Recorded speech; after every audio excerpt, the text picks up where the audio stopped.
Ministri i Brendshëm Pançe Toshkovski thotë se hetimi për tragjedinë në diskotekën Puls është nga fundi. Pa dhënë një afat konkret, tha se për një periudhë shumë të shkurtër hetimi do të përfundojë. Lidhur me hetimin që e udhëheq Prokuroria Publike, gjithçka që është ndërmarrë si veprim deri më tani është ndarë me publikun. Hetimi ende po zhvillohet.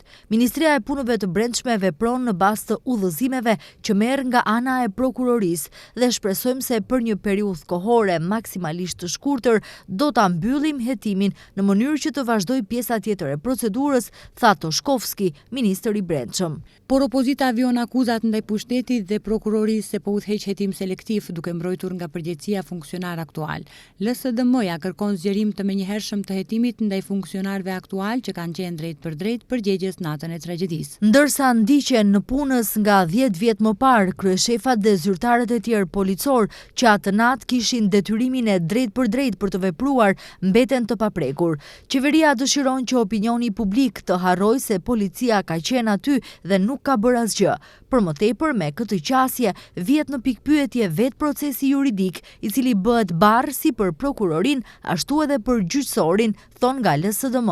Ka reaguar dhe Bashkimi Demokratik për Integrim. Në vend që hetimi të zhvillohet me standarde të drejtësisë, prokuroria po e orienton atë drejt populizmit dhe shpëtimit të qeverisë. E gjithë bota akademike dhe juridike ka ngritur zërin. Kjo qasje është antikushtetuese, në kundërshtim me praktikën ligjore dhe thellësisht jo profesionale. Kjo nuk buron nga shkenca e së drejtës, por nga një marrëveshje politike me pushtetin ekzekutiv, thon nga BDI. Në hetimin për tragjedinë në Koçan deri tani janë përfshirë mbi 60 persona fizik dhe 3 persona juridik, mes tyre pronari i diskotekës, ish kryetar dhe kryetar aktual të komunës së Koçanit, ish ministra të ekonomisë, si dhe ish drejtori i inspektoriatit të shtetëror të tregut dhe drejtorisë për mbrojtje dhe shpëtim. Hetimi ende vazhdon dhe po udhëhiqet nga një ekip prej 13 prokurorësh. Deri më tani janë kryer një numër i madh bastisjesh. Janë marrë në pyetje shumë dëshmitarë dhe sipas informacioneve janë mbledhur mbi 1000 prova materiale.